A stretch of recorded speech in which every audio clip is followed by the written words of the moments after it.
It's episode 1260, and it's the Relevant Podcast here in Orlando. I'm your host, Cameron Strang, and joining me from Loverland, Virginia, it's Jesse Carey. Hello, hello. From Nashville, it's our managing editor, downtown Emily Brown. Hey, y'all. And once again, it's just the three of us this week. Listeners, I don't know if you've noticed, but we've been intentional that through the summer, we've had more three-person episodes than 4 or 5. So that may be a signal of things to come. Rotating. I mean, we'll still have Derek and everybody, but Marty. But, it's easier to edit with 3 people. I'll just be honest with you. It's more nimble. Yeah, 4 people trying to crack a joke is a lot of chaos. So anyway, how are y'all doing? How's your summers? Is it sweltering where you are? Because it's sweltering. We're in Florida full right heat. Are they doing the heat dome this year? I feel like last year all we heard about was the heat dome. Is that happening again? Do you remember that? I know it's the East Coast and Midwest, like Minnesota and East kind of a thing. Yeah. So all of our West Coast listeners are like, "Oh, it's lovely in 78 right now." I'm sure. The worst. Well, I've been dog sitting for friends this week, and so I'm having to really be out in the heat walking these precious little dogs. And my friends that I'm watching them for are in Alaska right now. And they were asking about the heat, how it's been, how the dogs are doing. And I was like, it's miserable. It's like, just say one's dead, but the other one made it. So we're good. Yeah. But I won't tell you which one. You'll find out when you walk up your front walkway when you get home. Yeah. I'll tell you what, it's the one that doesn't have as much fur because the other, it's very hot. But we were I was looking at the weather yesterday and it's 98 degrees in Nashville, but then you look at with all the humidity what it actually feels like 111 degrees. Yeah, that's crazy. Yeah, and they're in 70-degree weather in Alaska, and I was so mad. Well, that's the thing too, man, is this feels like deal. This whole situation, we need a better temperature thing because Thank you. I was literally saying this to Emily 2 days ago. Talking about this, because literally there was a headline on a national thing that said Tampa, Florida, which is 2 hours from here. Yeah. Tampa, Florida sets an all-time record for the first time in recorded history. It hit 100 degrees. Okay. Yeah. Because what people don't understand about Florida is our hottest month is August. Yeah. And the average high in August is 92. Yeah. We just have humidity. So the perception is it's super hot, but we look at the country and it's 123 out in Texas. And we're like, what in the world? Anyway, but this whole feels like. So the 100 feels like 112. I'm like, then it's 112. Thank you. What are you measuring? Right. Okay. So, because I have friends that are into running, mm-hmm. and they talk about the dew point all the time. I can't go running today. Dew point's too high. All right. Yeah. So that's a factor. But here's why this is so antiquated, because my understanding of how we measure temperature is the way that it affects the chemical mercury in a glass tube, right? That is how we measure it. Okay. Correct. Mm-hmm. Sure. Yes. I mean, that's what a thermometer is. Am I right? Yeah. Yes, you are correct. That is how we measure temperature. But that seems like we don't have mercury in our bodies. In fact, mercury is poison. Okay. So why don't, if they tell me the temperature and the variance between what they're telling me it is, how it affects an arbitrary chemical in a glass tube, right? In the variance of what it actually feels like to what my body it affects, it's 15 degrees. Why don't we just make a new system here? It's 112. It's not 100. It's 112. Yeah. I mean, that's it. If it feels like 112, it's 112. And how do they calculate the feels like? Do they just have the weather guys you go tell me what it feels like? Because the weird thing when we were talking about this, it was maybe it's these other factors, humidity, sunlight, make it feel like 112. But if you're in the shade with a breeze, mm-hmm. the actual air blowing over your skin is the lower temperature. But I'm going, if you left your phone out in the sun, it's going to be a lot more than 112. It's, what I mean? It's going to cook up to 170. It's going to overheat. So then the sun makes it feels like even hotter. And why does my car say it's 93 degrees and the temperature on my app says it's 84? My car feels differently than the weather service. I mean, yeah. And how are they calculating this feels like? It feels very unscientific. I think we just need to go old school.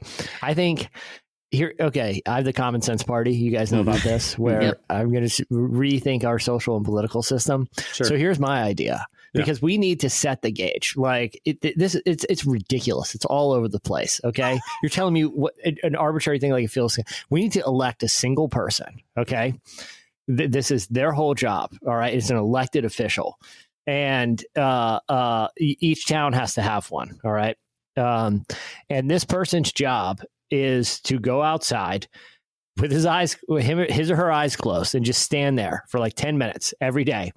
And you come in and tell us this is the human temperature. Okay. Tell me how cold it is to this person that we all agree with a few months. We're going to get pretty locked in. Oh, it's like, temperature Bill or whatever, who it is in your town. Mm-hmm. I know if he's saying it's 40, it's pretty chilly out, right? If temperature Bill, like it's a single person that just tells us every day based on how people actually perceive temperature, which is the human, because sunlight, humidity. I feel like we could even make it even simpler though, because what could be simpler? Well, I'm just saying, like, if we're telling the weather, I don't need to know if it's 95 degrees or 105 degrees. It's hot. You can just leave it at that. Like that. It doesn't make a difference. Like even though it's a 10 degree difference, it doesn't matter. At City Hall, and it just every hour, their job is to go outside, just stand there and report back. Yeah. And then it's like, oh, well, that's what like a town crier almost. Yeah, that's what they say. On the hour, they're going to. Yeah. Because otherwise, I'm using all these convoluted formulas to tell me what the real temperature is, what it feels like, I don't need to know. Tell me what this person says. Because think about like winter, right? I have been skiing in Colorado where it's supposedly 28 degrees that day, and we're on the mountain in the sun, and we are like taking our jackets off, wearing t-shirts only because it is hot. But it's technically below freezing, so the snow doesn't melt.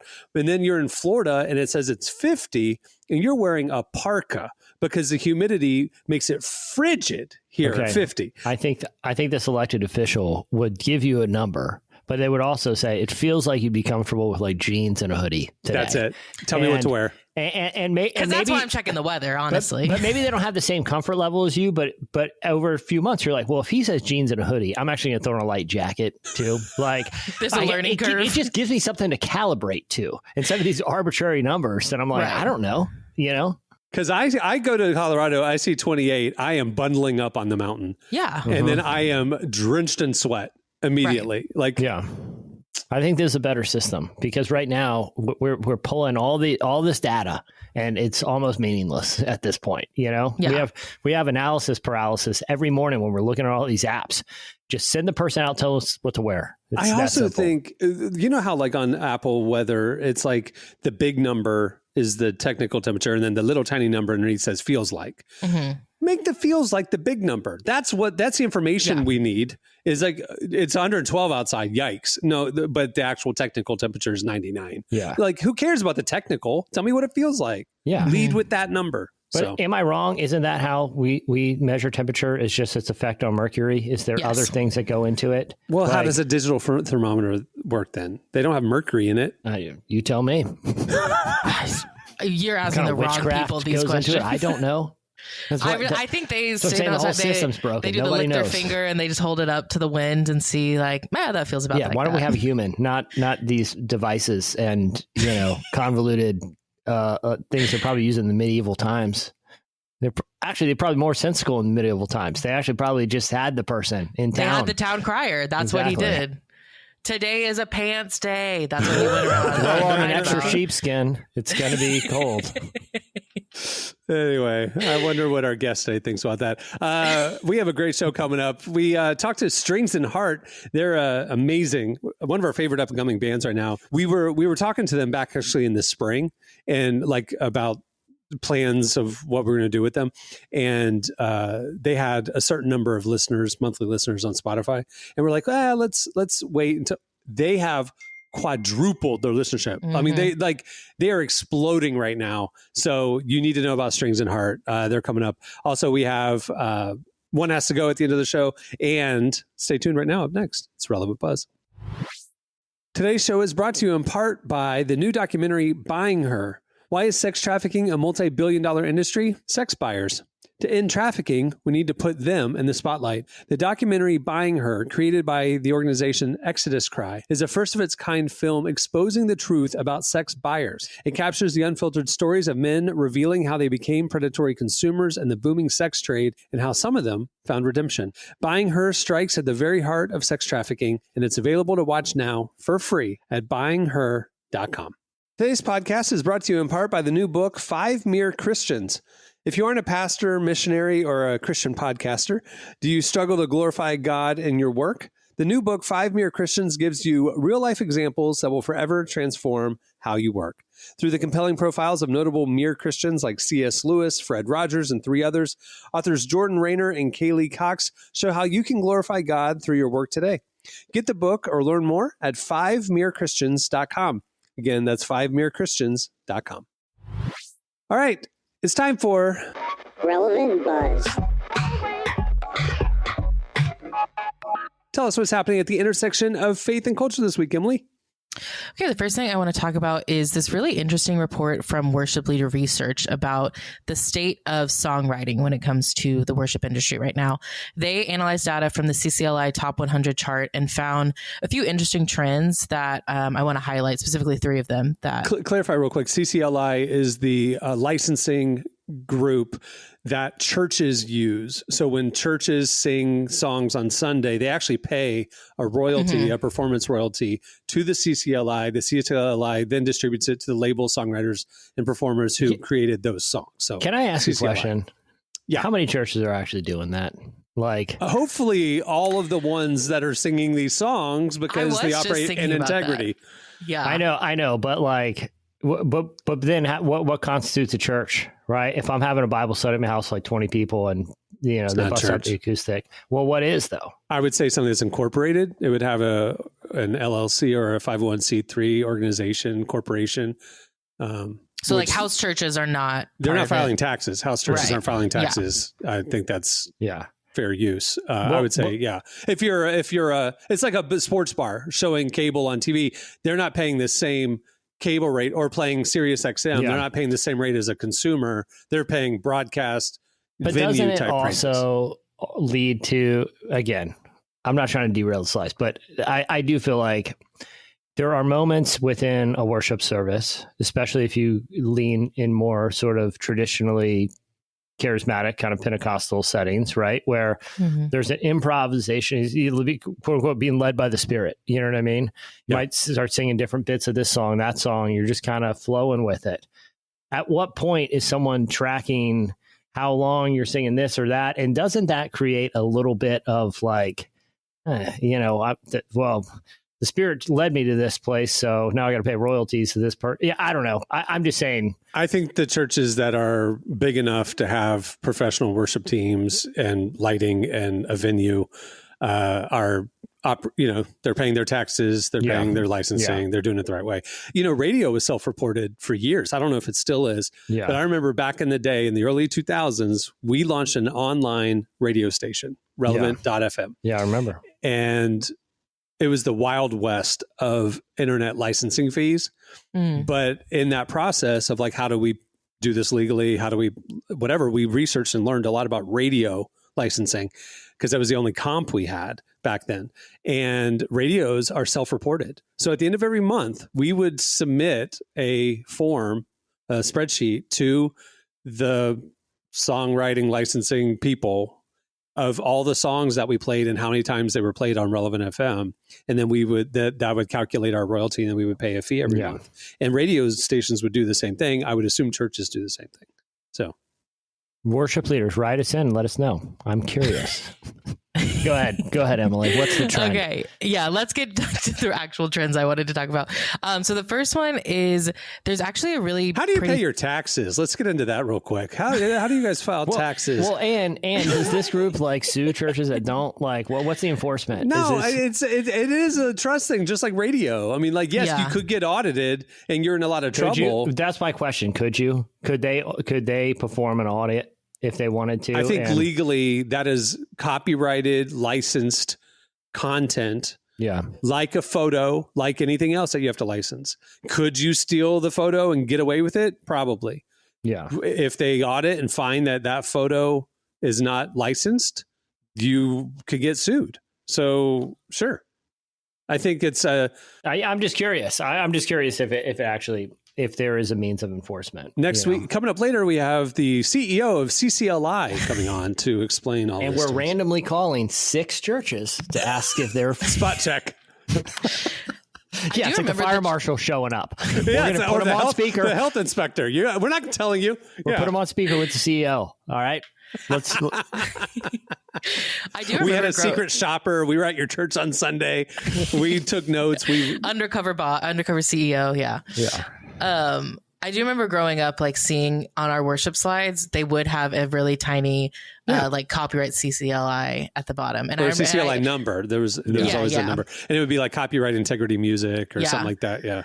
So, well, you were a Baptist. You weren't singing integrity music songs. You were singing copyright Lifeway. Chris hymns. Tomlin. LifewayHymns.com. Yeah, exactly. Yeah. Anyways, we're not talking about that. We are talking about what's going on in the 2020s right now. Get the CEO on now. It's time to start cold calling. We're never going to get through this. Sorry. Okay. This is not where I thought this was going to go when I brought this up. Sorry, I'm being a surrogate for a listener. Everyone's saying the same thing. Like, do we do this? You know what? Back in the day when we did overhead projectors, transparencies back in the day, like you said, Emily, my church always put the little CCLI number and the copyright information in the bottom corner. Now we've all got the big old screens. Ain't slides anymore. I'm not seeing any of that copyright info. I'm not seeing it. I'm about to do a lot of self-reporting at my church this week. Actually, I think we sing a lot of our own songs, so that's probably how we get away with it. No. You sing songs that the Belonging Co., who is a group signed to EMI, and you're singing copy. So your church is paying the copyright enforcement companies. You got a whole Ponzi scheme going on. Pay back to the church staff the thing that you guys sang. So what you're saying is Emily's church worship team is a Ponzi scheme. They're like, hey, if we write our own songs and sing it, we get paid by the church. That's why they're always introducing new songs. Yeah. Interesting. Boom. Yeah. Figured it out. Wow. Well, speaking of new songs, please let me get through this slice. So back in the 2010s, there were 4 distinct powerhouses that made up these top worship songs, and that would be Hold on, let's guess. Passion, Hillsong for sure. Yeah. And didn't Hillsong waive their CCLI stuff? Wasn't their thing anyone can sing their songs for free? I thought that was their thing for a long time. I don't know. I really have no idea. We'll call them up after the CEO. Hillsong, Bethel. Is Bethel big enough back then? Were they one of them? They were one of them, yes. Was Elevation back then, or was that more recent? No, they were more the tail end of the 2010s, but they were the okay, so those are the big 4 from the 2010s. Mm-hmm. Can I name one more? That was Wild Card during that time. Which one? Daryl Evans. That guy had an album. 2000s. He's 2000s, not 2010s. But he had like 10 songs. Matt Redman, Daryl Evans, those guys. Chris Tomlin. That was 2000s. No, Chris Tomlin was mid. I've said this story a million times, and I need to get the year right. But there was a year in the mid 2010s, and I don't know if it's 2014, 15, 16, 17, somewhere in there. That year, the CCLI reported that they paid out $90 million in royalties to worship artists that were sung at churches. $90 million. In that one year, 70 million of that 90 went to Chris Tomlin. I remember that year because I was like, what? Like, oh, he's got that kind of money? That's crazy. But I remember so Chris Tomlin, but he would have been part of the Passion thing back then. Probably. I think he started off more individual and then went to Passion. So maybe that year it was a Passion which kind of thing. is how the 2000s was a lot of those individual songwriters. 2010s, you get siloed into these 4 big groups. And there's a new thing in the 2020s, which is a small group of songwriters are coming together to write all these big songs. So of 51 new songs that broke into the CCLI chart from 2020 to 2025, 47 of them were written by the same handful of writers. And that would be Pat Barrett, Phil Wickham, Chris Brown, Chandler Moore, Stephen Furtick, and Brandon Lake. And then obviously a few other guys, but those are like the big names on those songs. 47 of the 51 new songs were written by 5 people. I was not expecting Chris Brown to be on there. The good Chris Brown. I'm joking. I'm joking. You missed 2 weeks. We had the good Chris Brown on a couple weeks ago. I'm just joking. I know he's a worship artist. Yes. The good worship Chris Brown. Yeah, so these handful of guys have most of the songwriting credits on these top worship hits of this decade. And Brandon specifically, kind of similar to the Chris Tomlin, like you were talking about, he has the most co-writing credits out of anyone. 13 of the 51 new songs were co-written by Brandon. So 25% of the worship songs that we're seeing in churches today were written by Brandon Lake. And this is in 2025. Like, yes. Wow. 25% of the songs sung in churches today are written by Brandon Lake. 1 in 4 songs that you're singing at your church, probably written by Brandon Lake. Wow. What other trends did it spot of the state of worship today? One of the ones that I have mixed feelings on this. So as you notice, we've talked a lot about the men that are in these writing rooms. One of the trends noticed that while there are more women in these writing rooms, they're not on the top written songs. So only one woman, Brooke Lidgerward, has written 3 or more top 100 songs this decade. Oh my goodness. Wow. Yeah. Okay, wait. So the egregious thing is there's barely female representation in the songs that chart, but you just said that there's more women in these writing rooms. How does that? So the research found that these songs that aren't necessarily breaking out into the top 100, there are more female songwriting. Like there are more female songwriters on these songs. They're just not the top songs breaking out. The top songs breaking out are primarily written by men. Interesting. So I have mixed feelings on it because there are more women in there. They're just not getting the top chart. So the opportunity is there. The doors are opening for women, but the end results don't represent that. Yeah. Yes. That's weird. So back, the 2010s when it was 4, I remember the frustration when it was like 4 churches writing songs for all the churches. I remember that kind of frustration. And now you're saying it's even smaller of a circle, that it's basically 5 people writing 5-6 people writing all of the songs the churches are singing. Well, to be clear, they're co-writing with people. So it's like, Brandon it's not Lake, like a Brandon Lake song. It's Brandon Lake with Chandler Moore and Phil Wickham wrote this song. Yeah. Okay. Or even like Brandon Lake with like a smaller artist, but he's in the room, right? His influence is there. But the interesting thing, I think, is like how it's seeming like this sounds very like Gladwellian, like looking at some sort of like social trend to try to, but like these all are disparate in that, like, the church in my neighborhood that I attend, right, will have no connection. It's not like, unless you're under like a major denomination, but even then, I don't think they have like, they mandate worship Sunday morning playlist, right? A lot of these are independent congregations or semi-independent congregations whose selection process for what they're singing on Sunday morning likely happens in somewhat of a vacuum, right? And so that to me is kind of interesting because Cameron, you mentioned like this, kind of, maybe sense of frustration about a limited kind of pool of songs, but all the selection processes are happening independent of each other and likely through their own sort of collaborative, methods.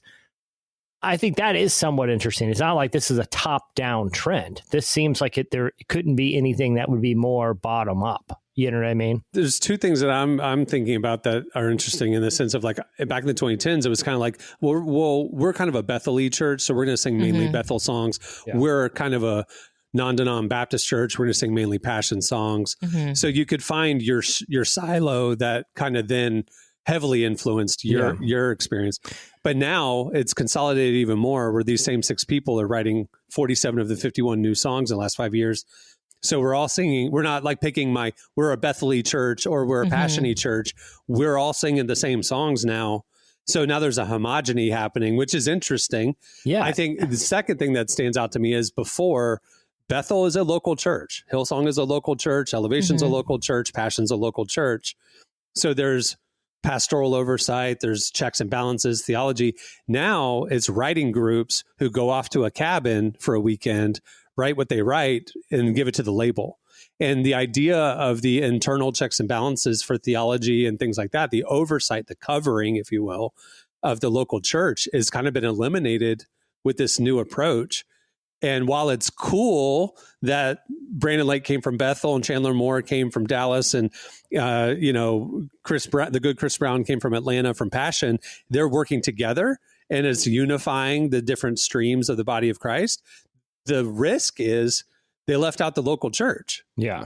And I'm not saying they did anything wrong. Don't take those names. I'm not saying, but I'm saying like the model seems riskier to me. But the thing is, like, we're in the Spotify era, right? Like, theoretically, this should be the most diverse time for music because you have more that can be easily discovered, and independent songwriters have the ability to distribute their music in ways that are more prolific than any time in music industry history. Right. That's what I'm saying. Like, there is sort of like this, I'm sure some sort of social scientist could look at this and ascertain, what's happening here. Because, I mean, we talked about it last week a little bit, like the ways that, we no longer live in like a monoculture where everyone watches the same thing and can talk about it around the water cooler outside of, I think we identified like poop crews or these little outliers, right? You get Listen, it. if I'm on a poop cruise, I'm talking about it around the water cooler. By the way, you know what does Netflix have against the cruise industry? Yeah, like half the Someone stuff. was on that poop cruise, and that's why they wanted to make the documentary. Or like some horrible disappearance, or the villain arc started on the poop cruise. Yeah, some crime on a cruise ship is like a whole vertical now. But anyway, but my point is, I will be undeterred. I love cruising. Leave my cruises alone. My point is, in all these other industries, a monoculture, whether it's film, TV, whatever it is, right, is pretty much dead outside of weird little anomalies that we all kind of share. It's reversed in worship music. The monoculture has never been more monolithic. Yeah, you know what? That is interesting. Like that worship is kind of, I mean, there has to be other examples of it. But, yeah, but I wonder kind of like when that shift happened. Because it wasn't just like 2025, we all started singing the same songs. Like it's been a shift. I'm curious when that happened, why that happened. Well, I think it's because Maverick City Music in 2020, they are the ones who started putting the songwriting sessions online, and they were a collection of people. They weren't under a church. They Chandler was in Dallas. He'd fly to tape in Atlanta with them. They pulled Naomi in and other collaborators, and then they would bring in the Torwaltz, or they would bring in Rita Springer, or they would bring in Brandon Lake, and they created this thing of like, we're all going to come together representing different churches, and it caught fire. And so it's like all of a sudden now we're seeing this model of collaboration, and how you got a little gospel, you got a little Bethel, you got a little passion. Ooh, we like this. And I think because of the success of Maverick City Music, our industry is nothing but a copycat industry. Let's do it again, and let's do it again. And and so all these collaborative writing things came together, and it just shifted how worship music was created. I think it goes back to those guys. The interesting part of that, again, and I'm not a theologian, but think about like, is there some sort of underlying, when there is such commercial incentive to write something that will be adopted in mass, right? Are there long-term spiritual implications of that type of pursuit that may not be like, and again, I'm not trying to read into the artistic motivations or inspiration for any of these artists, but I'm just saying you can see there is a commercial incentive to create worship songs that will have a low barrier of entry for the most amount of people, right? So that it is adopted on the most Sunday mornings and you get paid more, right? What is the spiritual ultimate impact of that type of process? Like if it's not meant to be the most, if they're, like I said, you're incentivizing mass adoption instead of the most challenging and the most spiritually impactful, I'm with you. And this is now tiered toward the influence of commerce and money on ministry, right? And the Christian industry that we are a part of. We are supported by advertising, and so, it's that thing of how do you protect what's pure and what's ministry motivated versus what's scalable and sustainable financially motivated, so yeah, that's the tension, but interesting. Well, there's plenty of other trends and interesting data in that report. You can find it on our site at relevantmagazine.com. Next thing I want to talk about is a little bit of government news that happened this week. Sorry. This better be common sense. That's all I can tell you. It is a new memo that came from the Office of Personnel Management that said that federal employees can now express their faith more openly at work as long as they are not being jerks about it. Wait, it literally said it, not being jerks about it. What does that mean? Historically, workplace policies, especially in the public sector, have always kind of leaned more towards like a religious neutrality. Like you can talk about your faith, but they're kind of discouraged just to avoid, potentially offending anyone. Right. But this new memo is saying that you can talk about faith in your workplace. So you can have religious imagery or text on your desk. You can, have public prayer meetings if you want. You don't have to like hide it or, like I said, discourage it anyways. You can invite your coworker. So you can have like a lunch prayer meeting, invite your coworkers to your Bible study at lunch. You work at the DMV. Yeah, and you can't be really penalized for it. You can only be penalized if you are being really aggressive about it and are like physically aggressive, like pulling people into the Bible study. That one will also get you there, but just being like aggressive about it, of like, we're not going to talk to you if you don't show up to the prayer. Like you can't like discriminate or. Yeah. Yeah, I'm reading the text of it because this is, I was just interested because this is, your description is accurate, by the way, Emily. I was just curious of how they articulated it, Yeah. And it says the policy, the law itself is the same as recent administrations. Nothing's changed. It's just, whereas religious expression was discouraged under some administrations, it's now being encouraged by this one, right? Yeah, that's is that what you're saying, Jesse? Well, it says during a break, an employee may engage another in a polite discussion on why his faith is correct and why the non-adherent should rethink their religious beliefs. However, if the non-adherent requests such attempts to stop, the employee should honor the request. So it seems like the heart of it isn't so much discussions about faith in general. It seems to be that it's trying to convince someone, that they may be incorrect about their faith discussions. Again, it's interesting. I could see why they would want to address that. I could see like if someone's like trying to deconvert me or something or tell me I'm wrong, that I would not, where that could be problematic in a workplace. But I could also see the whole idea of like evangelism and conversion is based on the same principal idea. So I could see where it came from, but they are kind of walking a little bit of a tightrope, it seems like. Like, I know you're a big separation of church and state guy. I'm a big golden rule person. Like, do unto others as you'd have them do unto you. So I don't want to be like, I'll make people uncomfortable about my Christianity at work, just like I wouldn't want to be made uncomfortable by somebody who was of a different faith or no faith, the kind of a thing. So I personally understand why some part of the population is celebrating this shift and this news. That's fantastic. And I also understand the people who would be concerned or feel like this could be a gray area. I don't really honestly care one way or the other. Like I don't really like have a strong opinion of, I don't think they should have written this memo. Emily, he doesn't care about the content you're bringing to the show. No. I think it's interesting. Like I think it's certainly, I care about it in the sense that it's interesting to discuss, but in terms of like, it doesn't, Well, the law and the policy really didn't change. It's just literally the tone of it. But talk to your coworker versus maybe don't talk to your coworker. Idea, to your point, Cameron, like the idea is like that this even has to be addressed. That like if an employee, if a discussion around why someone's faith is correct, or that you should rethink your religious views, if it necessitates that. However, if the non-adherent requests attempts to stop, the employee should honor the request. I feel like that shouldn't have to be put into a memo. I feel like if you're not doing something right here. Hey, if someone says, there's a lot of weird federal employees, dude. You've been to the IRS offices? I mean, you know what I'm saying? They don't read the social cues the rest of us. Yeah, but your point, Cameron, to like, is your method of evangelism very effective if the person's saying, I don't want to talk about this right now, and you can't read the room?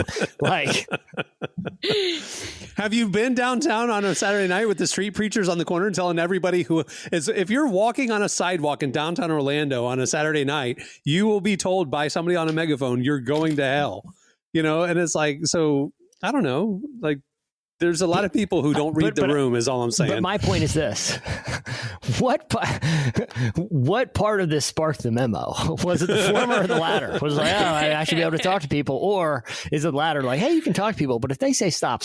That's, to me, kind of the more interesting thing. It's like...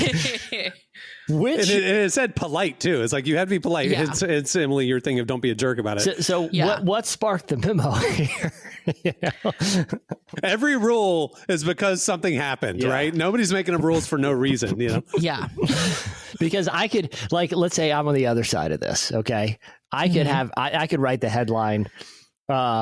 People have to stop talking to you about faith if you politely tell them to stop in the workplace. That could be the headline too. You know what I mean? Like, depending on which way you're kind of like approaching Coming it. about it. Yeah. Interesting. All right. Well, moving on to our very last item. Professional boxer Manny Pacquiao went viral recently for hosting a Bible study every night during his fight week in Las Vegas. Manny is a very outspoken Christian. He is also one of the best boxers in the world. But he just has a really big heart for like sharing the gospel with people. So earlier this month, he announced that he would be hosting nightly services while he was in Vegas for his fight. And we actually have a clip of him talking about these services that we're going to play here. Everybody hear the word of God, because this is life, this is eternity, this is eternal. You know, all that we have in this world, material things, fame, whatever you have, like whatever your position is, that's, you know, not just temporary. Yes. But these things, the word of God is alive and forever. Amen. And this is we're talking about eternity, eternal life. Where we're gonna spend our eternity. Eternal suffering or eternal happiness. And this very important part in every fight that I have. I feel like I have cared more about different sports this year than I ever have. And it really is just because all these athletes are being like really outspoken about their faith. And so the only thing that's ever gotten me to care about sports before is if they were like dating a celebrity. So or if your dad made you watch it.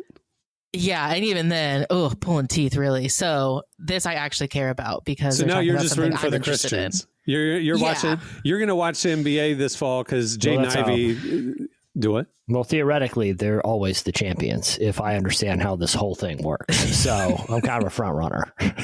It's true. So now we're going to get you into boxing. Next is Jake Paul. We're going to get him saved. Oh, that one's going to be a tough one for me. I don't know if that one's ever going to happen. It's not real boxing anyway, so it's...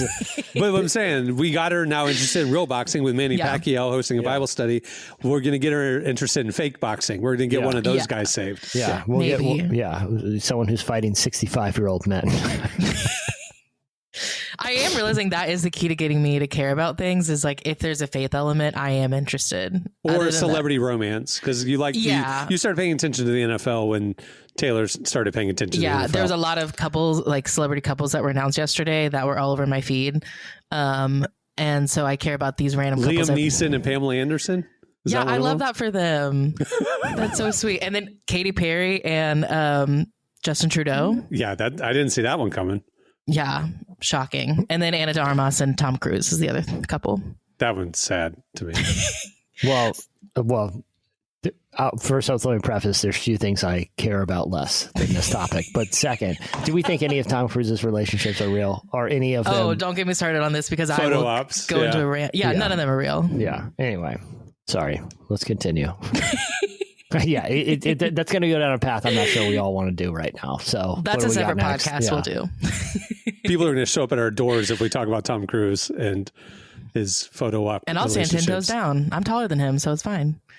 He's not going to show up at your door. The enforcers will. The fans are. The fans are. No. The secret society is going to show up at your door. Yeah. Okay. Yeah, you're right. Let's wrap this up. Okay, that was it for Relevant Buzz. Manny Pacquiao Bible study, everybody. Yeah. Before we wrap Relevant Buzz, we want to do this week's Tom Cruise allowed to talk to you about why your faith is wrong? Does he have to stop? Before we wrap up Relevant Buzz, we want to do this week's. We're kicking off a quick little segment called Relevant Recommends. We, like Jesse said earlier, where's all the independent artists and the people making original stuff? There's a lot of them out there, and we're following them all on IG, and we love it. There's an amazing scene of indie kind of Christian music right now, especially. We're not going to just recommend music each week. We'll also recommend TV and movies that stand out to us. But this week, we want to kick things off with an artist that caught our eye.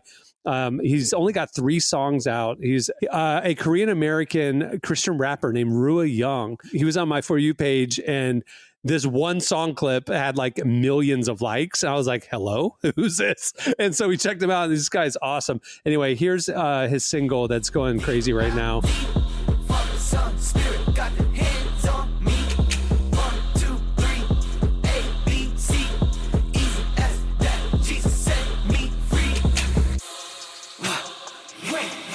I'm seeking his face. Let me tell you what God did. In the beginning, the light of the world establishing life as we know. We know, created by dopamine features to tell us about. That's Rua Young. Check him out. You can follow him on IG, Rua Young _. The great thing is it's good for not just spiritual development, but become a better speller over time too. Oh yeah. Hey, I'm telling you, and especially in the Christian R&B and hip hop scene, incredible next generation of artists coming up right now. And some indie pop. We're going to introduce you to some of those coming up as well. Looking forward to Relevant Recommends. It's a good way for us to kind of platform some stuff that's catching our eye and artists that are worth knowing. So Rua Young, go check them out. Jesse does bring up a good point though. Because I'm now remembering songs from my childhood where we did spell a lot in their Christians, like I am a C, I am a CH, like, or the BIBLE. Like there's a lot, we spelled a lot. We just spelled Christian and Bible. What else? I don't know. Give me a second to think about it, but I'm just saying, it's funny that we spelled a lot. I'm pretty sure there's a JESUS song out there. Yeah, there we go. That's a big one for us to spell. Yeah, well, either way. Is there any spelling in Father Abraham? No. Yeah, I don't know. Yeah, I know he had many sons. We had a banger. Many sons had Father Abraham. Yeah, we had a banger growing up about Melchizedek, and that's what I'm saying. It was about a 10-minute song, and it was just spelling his name. My church wrote it hoping to get a big licensing deal, and it's very difficult to spell. And I think that there's a silent K, couple silent Ks. Actually, I'm understanding why only 5 people write the songs we sing. MICKHD, silent L, silent K, LD. I mean, it goes on. He was not the best character to write that song about. So we didn't end up collecting. Was it your song? Was it your church that wrote the song Numbers, and it was just listing all the genealogy for 4.5 hours? Yeah, it was every name. In Deuteronomy, in Leviticus. Can't believe that one didn't catch on. We actually got fined by the CCLL for writing the worst song. Yeah, they had to log it. And what's funny is the CCLI didn't care, but somebody was so mad they formed a new organization called the CCLL to specifically sue your church. They had to log it, and the log person got some overtime in that one. And so it was kind of a fine. It was kind of like, hey, can you pick up? They had to stay after and got time and a half, and so. Yeah, it was a couple strikeouts with that songwriting stuff, but until y'all brought in Brandon Lake to kind of spruce things up, and then now it's booming. We made $400 million. So it's great. It all worked out. All right, that'll do it for Relevant Buzz and Relevant Recommends. Make sure to check out relevantmagazine.com every day, where we're covering those stories and a lot more. Thanks, Emily. All right, stay tuned. Up next, Strings and Heart. Join us. Are you a recent college grad or about to graduate from college and have no idea what's next? Check out the Global Ambassador Program, or GAP, with ELIC. GAP is a professional development program that will help you gain the tools you need for a lifetime of impact. Be immersed in the cultures of Thailand, Tunisia, or Uzbekistan for 9 months as you take language classes, grow in your faith, and serve the local community alongside a team of other Christian young professionals. And get this, ELIC recently opened applications for 2026. You could be on a plane next summer, impacting lives and reaching your fullest potential. To learn more about GAP and take the next step, go to elic.org/relevant. That's elic.org/relevant. Where our guests today are String and Heart. They're a Christian indie rock group comprised of 3 brothers, Angelo, Michael, and Eric Espinosa. They're from Tucson, Arizona. If you're fans of bands like Colony House, you're going to love these guys. We sat down with them to talk about their upbringing, what it's like to make music as a family, and where they're headed next. Here's our conversation with Angelo, Michael, and Eric Espinosa, Strings and Heart.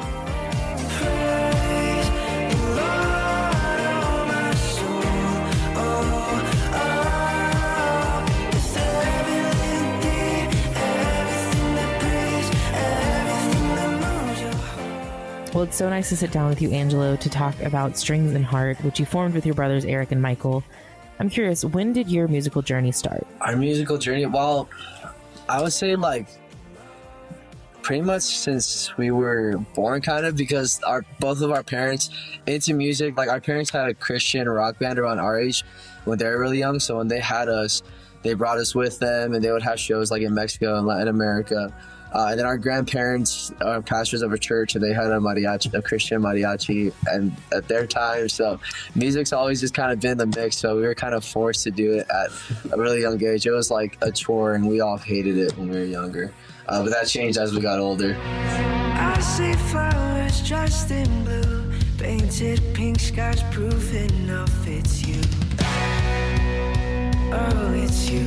So you came from a music family, but when did you guys form Strings and Heart? Strings and Heart, this was after I had an encounter with Jesus at the age of 17. And then when I was 18, I went to my brothers. I'm like, hey, do you guys want to make like a real band? Because like at that point, we started liking music. For me, I was 13 when I started falling in love with music, and it was because I saw like a John Mayer live at the Nokia Theater concert, and I was like, this is so sick. So I fell in love with music, and then I had an encounter with Jesus, and then I was like, okay, I want to make music like for God, for like but being authentic and being in who we are and the art we express. And so I went to them. And I was like, hey, you guys want to make a real band? Because we had like our little special church band that they forced us into that we hated. And I was like, for like an actual band where we write our own songs and, we just go for it the way we want to. And that was we formed in 2019.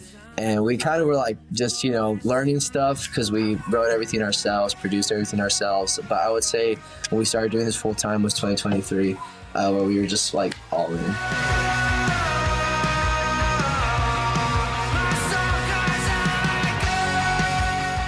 How would you describe the music that you put out? Yeah, we've just been saying indie Christian, like indie music. We don't mind if people say indie rock. A lot of our new stuff coming is going to be that, indie rock. And that's kind of what we've kind of been finding our sound more in, and what we feel like connects with us more, and also our audience. So indie rock, but I mean, if you listen to our music as a whole, it's pretty much just indie Christian music.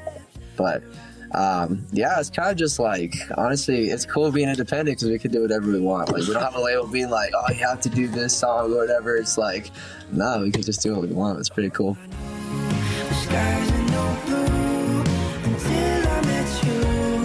Now everything's new. I feel like y'all are coming up in just a really exciting time for Christian indie artists. And I'm curious, how do you feel being a part of this new wave? It's so cool because we've also had conversations with like other artists who wanted to do, because like people have wanted to do this stuff, but there was always gatekeepers, right? It was always like either with labels or radios. It was like, well, no, we don't play this. So if you don't play this, like, you won't make a living, like, unless you play the only stuff we play. And so although people want to express their art in a different way, they couldn't really. And the ones that did had to kind of transition to mainstream, or kind of be in this like niche in between, and they couldn't really go all out in what they wanted. And so I feel like this new era of like the doors that social media opened, and you mentioned, like Josiah Queen and Forrest Frank and others like that, I think it's been super cool because it's been like, oh no, we can't express it the way we want, and like, we don't need the gatekeepers, because people can find music and with all the streaming platforms and all these other ways that are so accessible, and it's giving this freedom for younger artists to just be like, oh, like, I can write as authentic as I want to be. I don't need to tiptoe around these lines or whatever. Like, I feel like with our generation too, that's just kind of like what we want, whether you follow Jesus or not, you just want authenticity. I mean, we see comments like in our comment section, and also Josiah has said in his as well, just like, hey, like, I don't follow Jesus, but this is sick. Like, I like this. And, it's been really cool, this new, I would say, like, wave of Christian music of just like, people being able to express their art the way they want to. I think it's been really cool. And we've been definitely enjoying the fruits of that, and just being able to just, like, write authentically and just be like, no, this is where we want to go, Burning in my soul, embers on my bones. Before I took a breath, you said I'm yours. So I was made for more than 6 feet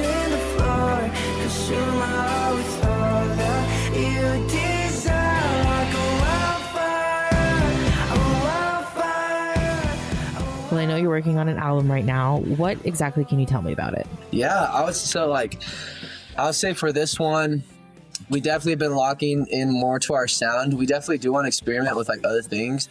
Like we have our next song that's coming out is probably gonna be more like probably the most poppy one, but most of it's just gonna be rock, like indie rock or surf rock. So it's gonna be more like that's gonna be more of the foundation of the album. And we named it Plastic Wine because I've been trying to find a way to condense it, but basically how I came up with the name was I was at church, we were taking communion. We do it once a month at our church, and usually we just kind of like just kind of do it just to do it. But that one time our pastor was like, hey, right before we did it, he was like there's such a deep beauty in what we're doing right now. Like when Jesus did this with his disciples, he was like, hey, remember me when you guys do this, and it was such a powerful moment. And I was like, man, what have I been doing that's just kind of been going through the motions, or been doing that's kind of just been not the real way and the fake way. And so, when stuff is referred to as plastic, it's kind of like fake. And so I think the message of the album is really just like doing away with the fake stuff and going in with the new, not wanting the fake stuff, but wanting the real stuff, and so that's why we named it that. And I feel like with our generation, it's a generation that just wants authenticity, that wants the real thing. And for us, it's like whether they follow Jesus or not, everyone's looking for it. But obviously we're just like, man, when our generation finds the truth of the gospel, there's going to be nothing that's going to be able to shut us up from stopping us to spreading that message of hope that Jesus did on the cross, and not in the religious way, not in the legalistic way, but that truth of hope, love, and grace that Jesus shows. And so, that's really the message of the album and why we named it Plastic Wine.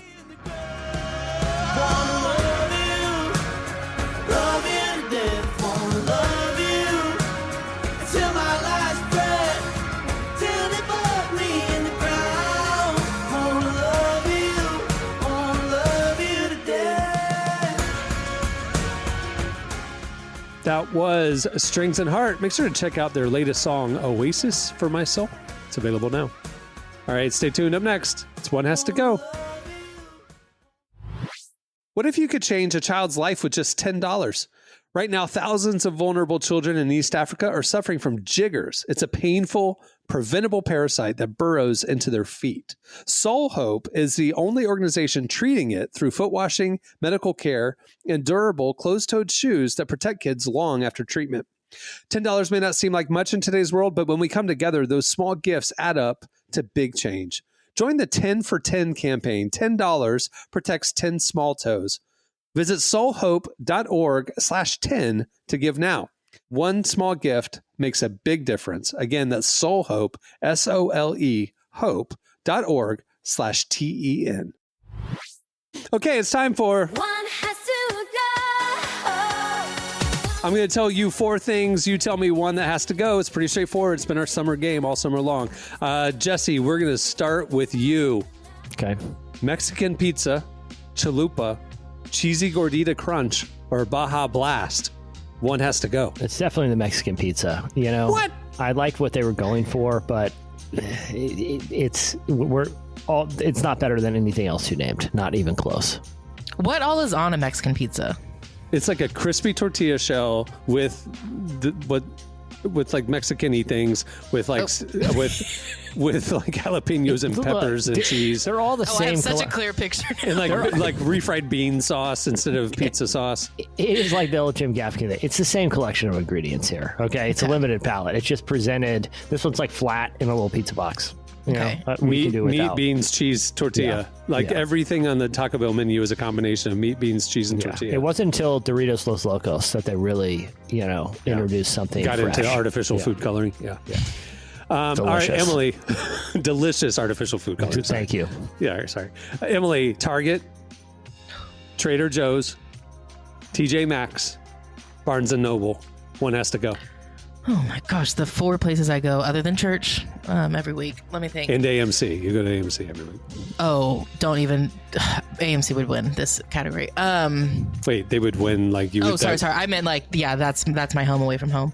I think I'd get rid of TJ Maxx, which it feels insane to say. You buying clothes at Barnes and Noble? Yeah, where are you getting your throw pillows? Target has clothes. That's true. the thing. Target has all these things. TJ Maxx has like the better selection, but I also live in not a massive apartment, so I really don't need to buy more clothes or things, even though I want to, and I still will do that probably later this week. Got it. Jesse, The Office, Parks and Rec, Always Sunny, King of Queens. One has to go. It breaks my heart to do it, but it's probably got to be King of Queens. I'm going to fight you on that one. Whoa. I mean, it's between King of Queens and Parks and Rec. Yeah, and for me, I'd go Parks and Rec because we have that style of comedy with The Office. Yeah, but The Office and Always Sunny are untouchable. Untouchable. Yeah. It did. I could like kind of see your heartbreak once you heard the 4th and final one, Jesse, as you were like, I'm going to have to get rid of one of these. The Always Sunny, I was talking about this the other day. I don't know if you guys have watched Always Sunny lately. Oh, I just watched the entire series. I spent the last 6 months doing it. It was a labor Her lunch of love. breaks. Literally, she comes back from lunch and tells me about the episode she watched. Well, here is the kind of thought experiment I was doing with somebody. If and it's not really fair, but like I feel like one, they all look different now. Like I feel like Charlie Day's the only one who's kind of aged naturally. The other thing too is like episodes. They've always been a big callback thing, but like most episodes are pretty much fan service now. Like in season 17, like if my first introduction to the show was season 17, I don't know if I'd like it at all, but I love it. Can I ask you, as a person who likes the show, I have, to like Emily, around when she started rewatching it, I started rewatching it. I, in my multiple attempts at trying to rewatch the show, haven't gotten past season 7. And it's not because I stopped liking it. It does get better and better, and it's fresh and it's great. Doesn't get stale. I just, it's almost like How I Met Your Mother. Like I get it. You know what I mean? Like, it's like, I get it. And so, like, I enjoy it, but I get it. And so, to me, like, what happens from 7 to 17? Because when I, as a fan of the old school loved ones, when I see them physically today, specifically the brother. Rob McElhenney? No, not Rob. Oh. I see Rob on the Wrexham show and stuff. I know what he is like. But when I see pictures of like the brother, Dennis, it's shocking. How is he? Because now they are just full on middle-aged adults.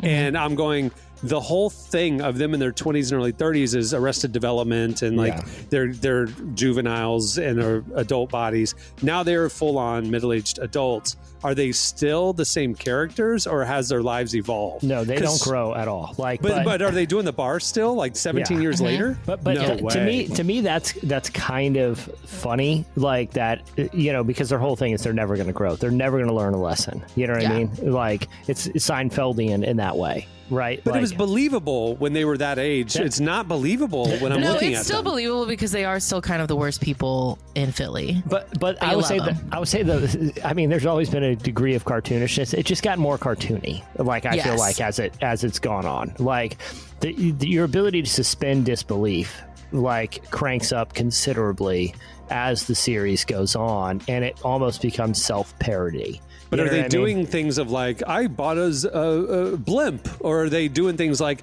we're poor and struggling and broke like we were 10 years ago? So here's an example of plotline.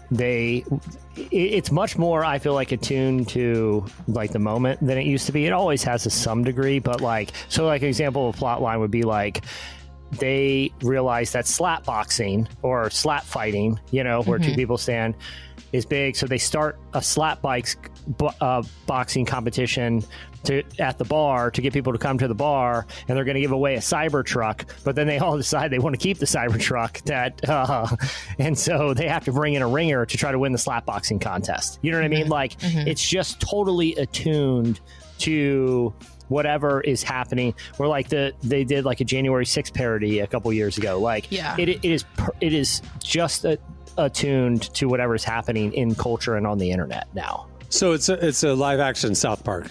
essentially. Yeah. It was Got it. interesting as I was watching it because I could tell, like, without even looking at when the episode premiered, I could kind of tell when these episodes had dropped because it was like, oh, you're commenting on the 2020 pandemic, you're commenting on January 6th. Like, you can, like, without having to explicitly state it, I can tell kind of what they're doing, which I enjoy. I think it's that interesting. makes sense of like, because that's what my question essentially was, is how in the world, because like for the first 7 seasons nothing changed. Yeah. Charlie was always living this, they had this roommate, they were all broke, whatever. It's like nothing progressed.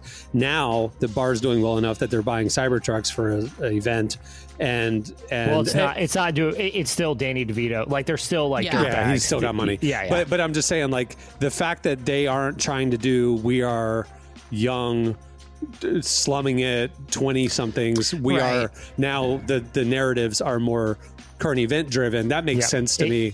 Keep the show fresh. I do feel like they make jokes too about them being middle-aged every now, like especially Dennis, as he has his dating. But that's what I mean. Life, it's self-parody. It's so self-referential that like they kind of almost are winking at the camera, like, "Yep, we're doing it, but we're doing it so we can make fun of how Gen Z is obsessed with 9/11 conspiracies." You know what I mean? Yeah. Like the Abbott Elementary crossover. That's literally a plot line. It's like, these kids don't even know about 9/11. They think, you know, and then they just rant and end up developing their own conspiracy theories. It's still smart commentary on what's happening. It's just not the same show that it was when it started. Maybe I should I'm telling you, it was I watched all 16 seasons and just on my lunch breaks mostly, and it was a labor of love, and I'm glad I did it. Was there an ebbs and flows to it? Was it like there's a lull in seasons XYZ, but then it really picks up again, or was it just consistently good? I feel like it was consistently good. I do feel like within each season there were definitely way better episodes than like it wasn't like every single episode was a heavy hitter, but within each season it was like, okay, this was a really good episode. Like, got it. It'll have that, because it's not like The Simpsons where it's like this was a down era, this was an up era. Got it. Yeah, but like you could see him tracking more in this, like around the time they did the one about the social network where they get shushed and they have to use, you know, it's a whole commentary on Facebook and social media and disconnection, or like they did a whole thing on like Dave and Buster's Bucks one time. Like they're tapping into the comedy was no longer based in, oh man, well, how is the gang gonna hustle up money or be dirtbags? It's what dumb thing is happening in our world that we can, to your point, Cameron, like basically make a South Park episode in the Always Sunny world. That is what it is now, you know. All right, that's smart. Good for them. Yeah. All right, we're gonna have to wrap real quick. Let's see, Emily, New Girl, 30 Rock, Modern Family, or Friends? One has to go. Oh, geez. That's easy. This is so easy.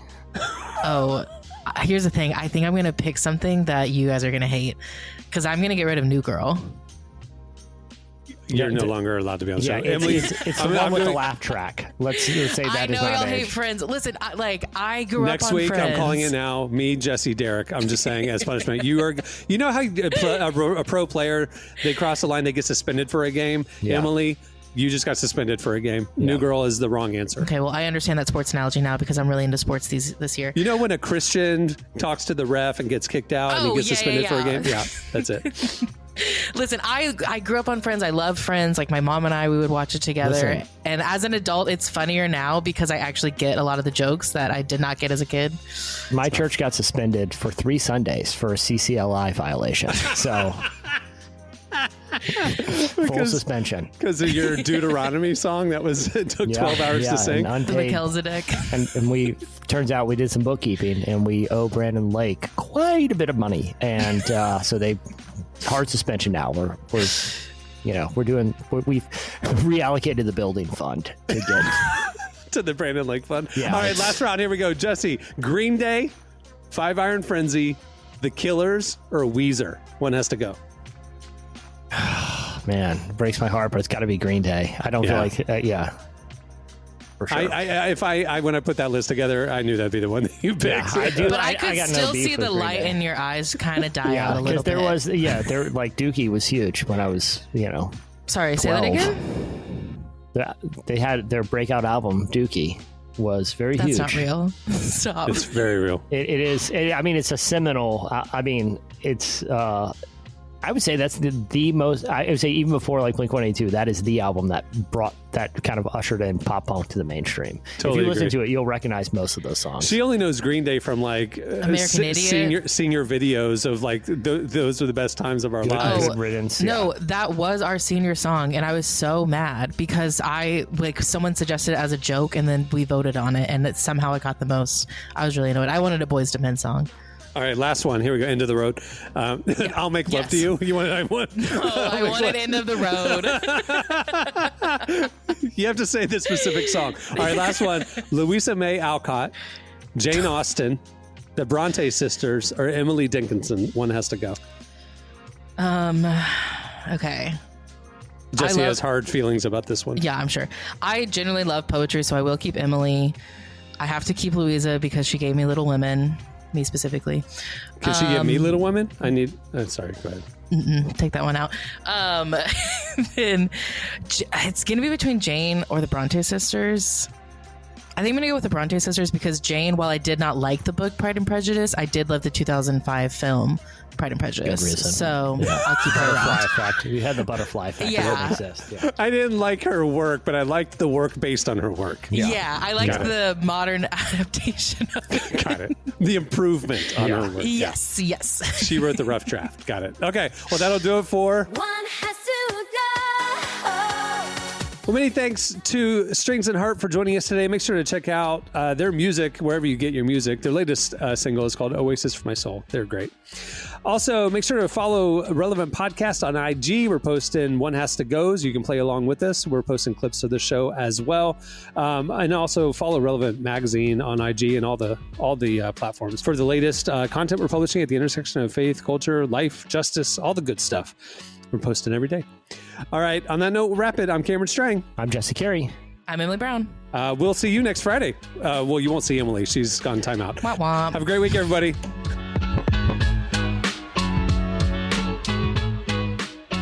Thanks for listening to the Relevant Podcast. Make sure to check out our coverage at the intersection of faith, life, and culture every day at relevantmagazine.com. And while you're there, don't miss our latest digital issue. Issue 116 features Nate Bargatze, Connor Price, and a lot more.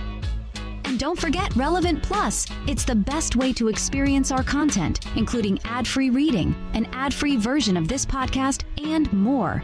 You can get all the info and sign up at relevantmagazine.com.